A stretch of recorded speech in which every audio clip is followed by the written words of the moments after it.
L'autre deuxième récit de vie est celui d'Anis Tenner, une Européenne qui en 1954 a choisi son camp en renonçant à ses proches. À travers Anis Tenner, Voix de Femme veut rendre un grand hommage à toutes ces personnes qui ont soutenu la guerre d'indépendance de l'Algérie, des femmes et des hommes qui ont renoncé à leur nationalité, leur pays d'origine pour apporter leur soutien à tout un peuple qui aspirait à la liberté et à l'indépendance. Anis Tenner fait partie de ces femmes et de ces hommes qui ont tout donné à une cause qu'ils croyaient profondément juste. Voici le témoignage d'Anis Tenner au micro de Naïma Alouche. Inutile de faire connaître Anis Tenner. Son parcours révolutionnaire et son amour pour l'Algérie parlent beaucoup d'elle. Quand je l'ai rencontrée pour la première fois à la librairie Millefeuille, j'ai eu l'impression que je vais interviewer une actrice de cinéma des années 50 et 60. Dépassée 80 ans, Annie est toujours belle et très élégante. Tout au long de cette interview, j'ai encore admiré beaucoup le courage de cette femme qui s'est engagée pour une cause noble, qui est l'indépendance de l'Algérie. Cette rebelle de l'Algérie, très modeste, préfère rester à l'ombre et parler beaucoup de ces hommes et femmes anonymes et sans voix qui ont participé à la Révolution nationale. Madame Anis Tenner, bonjour. Bonjour, madame. Quelles sont d'abord vos impressions à l'occasion de l'anniversaire de l'indépendance de l'Algérie? On n'avait pas rêvé ça pour vous. On avait fait des beaux rêves, on avait fait des rêves magnifiques. C'est normal. Mais il y a quand même une partie qui s'est réalisée puisqu'on a gagné l'indépendance. C'est ça. Mais disons qu'on n'avait pas du tout rêvé ça. Pas du tout. Bon, je veux surtout parler des femmes dont on ne parle jamais. Des femmes de la population. Tout ce qu'elles sont passées, tout ce qu'elles ont souffert. Elles sont complètement inconnues, anonymes, sans voix. Si je peux un peu leur prêter ma voix, je crois que ce serait quand même pas mauvais. C'est un devoir. Pour Madame Anis Tenner, comment elle a épousé la cause algérienne? C'est un peu difficile parce que c'est tellement ancien, mais j'étais fille unique. J'avais tout, pour être fille unique. Mon père était directeur d'hôpital, ma mère était enseignante, donc j'avais pas de problème. Elle était très heureuse, j'avais pas de problème du tout. Mais quand même, j'ai commencé à réfléchir, à regarder autour de moi. En 54, quand la révolution a éclaté, eh bien j'ai applaudi. Vous avez fréquenté des Algériens à l'époque? Non, pas beaucoup. Non. C'était ça le milieu pied noir. Il était très fermé. C'était pas un milieu ouvert du tout, pas du tout. Et je vivais un peu entre eux, même beaucoup entre eux. Parce que maintenant, ceux qui vous disent que moi, j'étais bien, j'avais ceci, c'était une minorité. Mais il n'y avait pas beaucoup de relations entre les deux communautés. Non, pas beaucoup. Peut-être dans certains milieux que je n'ai pas connus, peut-être, mais il n'y en avait pas beaucoup. D'ailleurs, très peu d'Européens se sont engagés. Vous avez Henri Maillot qui a fait le camion d'armes. C'était quelqu'un de particulier. Henri Maillot, quelqu'un d'extraordinaire. Vous avez Fernand Yveton, c'est le seul Européen guillotiné, c'est le seul. Oui. Je l'ai entendu partir à la prison, je l'ai entendu partir à la mort. Oui, je l'ai entendu partir. J'étais en prison depuis un petit moment, un bon moment. Et puis je dormais, parce qu'ils sont exécutés à l'aube. C'est qu'il fait encore noir, c'est à l'aube. Abandonna sa vie de confort, y compris ses deux petites filles, qui lui furent arrachées par son mari, apprenant son engagement pour la révolution algérienne. Anis s'est engagée dans les réseaux clandestins de la zone autonome d'Alger où notre Chehida, Hasiba Belbouali, était affectée.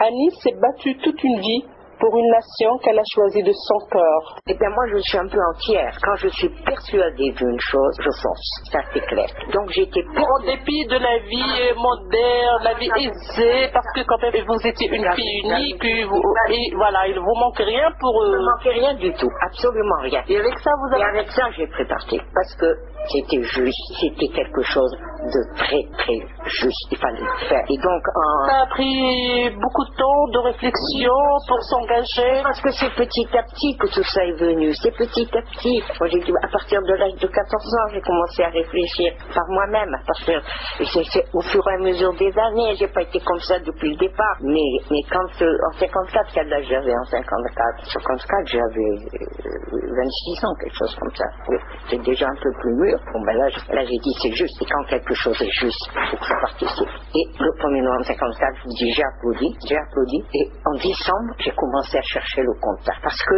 je n'étais pas ni dans un parti politique, ni dans une association, rien. J'ai cherché le contact. Il a été un petit peu long à venir parce qu'ils ont dû se demander qu'est-ce qui j'étais. C'était normal, il fallait prendre des renseignements. Et comment il y a eu ce premier contact, Madame Annie? C'était simple, les choses étaient beaucoup plus simples. Les années de présent ont vraiment marqué Annie, qui s'est retrouvée le jour au lendemain, privée de la chaleur familiale.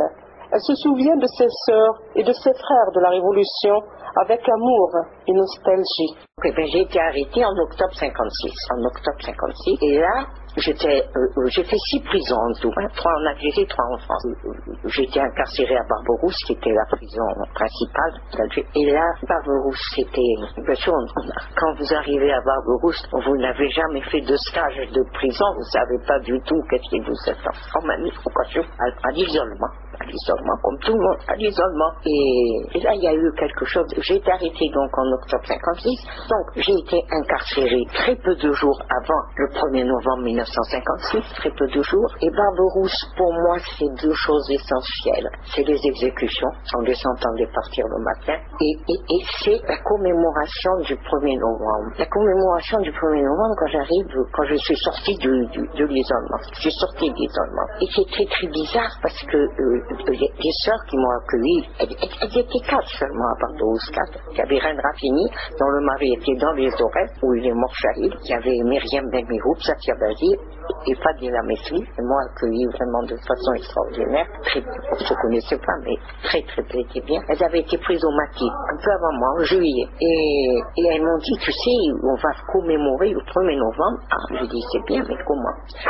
Alors on avait des contacts par les avocats qui faisaient chez les hommes, et chez les frères et chez nous. Il fallait venir. Bon. Et elle me dit, voilà, c'est qu'après, ça va se passer après le café, ce qu'on appelle le café, c'est un jus noir, après le café. Et donc, après le café, alors les frères vont commencer, on va faire ceci, on va faire ça. Mais est-ce que tu connais les anachés? J'ai dit, moi, je connais rien du tout. Faut que tu les apprennes pour faire une voix de plus. Et pendant quelques jours, 3-5 jours, on a tourné dans la toute petite cour, et elle m'apprenait, c'est Safia Bazi qui me prenait les anachis pour les chanter. Bon, on se couche, et à minuit, on est réveillé par une salve d'applaudissements. Des milliers de voix qui applaudissent dans le silence.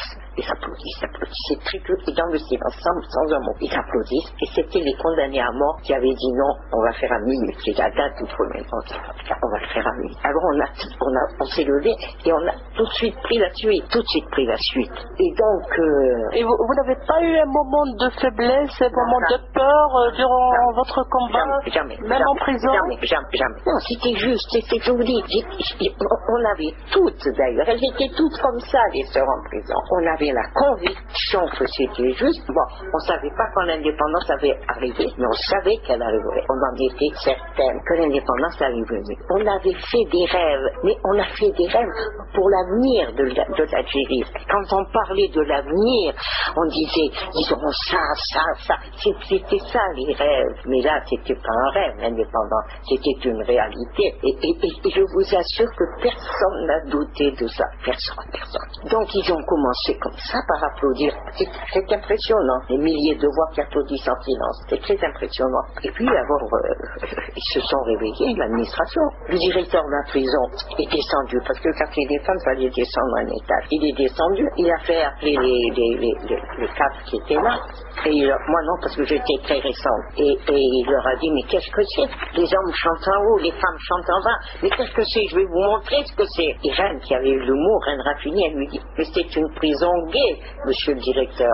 C'est une prison gay. En effet, ils sont venus, ils ont fait rentrer les CRS et ils ont massacré les hommes. Ils ont massacré les frères. Ça, ils ont beaucoup souffert, ça c'est vrai. Mais on avait fait le 1er novembre. Depuis, on a fait chaque année, on marquait le 1er novembre 54. Mais c'était pas pareil, parce que on ne pouvait pas faire la même chose. C'était pas pareil. C'était une émeute dans la prison. C'était une émeute, pratiquement. Et donc mais c'était bien quand même. À Pau, par exemple, on avait fait un petit drapeau qu'on avait donné à la plus jeune d'entre nous. On avait son petit drapeau. Et à nos chants, on a fait la commémoration. Et à nos chants, on a rajouté le chant des partisans. C'est-à-dire, c'est le chant des résistants français au nazisme. la résistance française. Ils ont un très beau chant qu'on connaissait par cœur, mieux que les Français. Et on a chanté le chant des partisans pour les surveillantes, parce qu'elles nous écoutaient, elles écoutaient tout. Et c'était pour leur dire, nous ne sommes pas des assassins, nous ne sommes pas des prévacats, nous ne sommes pas ceci, pas cela, nous sommes des résistants comme vous. Et elles écoutaient tout ça, elles écoutaient. Et est-ce que vous vous rappelez de quelques morceaux de ces chants? On le connaît par cœur. Ami, entends-tu le vol lourd du corbeau sur nos plaines? Ami, entends-tu le cri sourd du pays qu'on enchaîne? Ohé, partisans, ouvriers et paysans, c'est la lame. Ce soir, l'ennemi connaîtra le prix du sang et des larmes. Sortez de la mine, descendez des collines, camarades. Après, ce soir du 109, ça séchera au grand soleil sur les routes. Sifflez, compagnons, dans la nuit, la liberté nous écoute. C'est ça qu'on leur chante. J'étais très étonné, bien sûr. Donc voilà, les exécutions, c'est un moment d'horreur. On va, vu qu'on est à la mort, on a un quartier à part, un quartier spécial. Et on va le chercher. Alors, en 57, c'était 3 quarts qui passaient, 3 quarts, parce qu'il faisait Alger, Oran, Constantine. La guillotine se promenait dans les 3 prisons. Et donc, Ifton a été guillotiné avec deux jeunes Algériens, Mohamed Ouenouri et Mohamed Zahmed. Et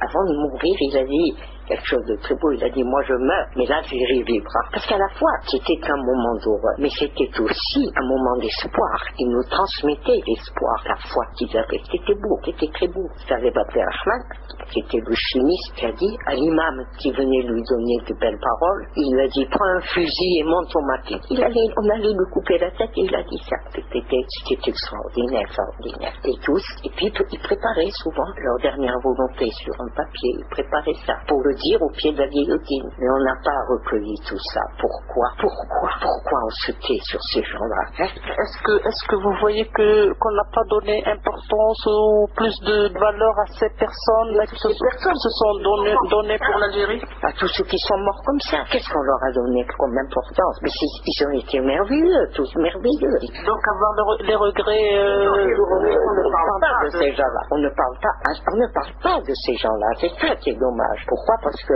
je ne sais pas pourquoi, je sais trop bien pourquoi. On n'en parle pas assez. Pourtant, c'est grâce à eux qu'on est indépendant.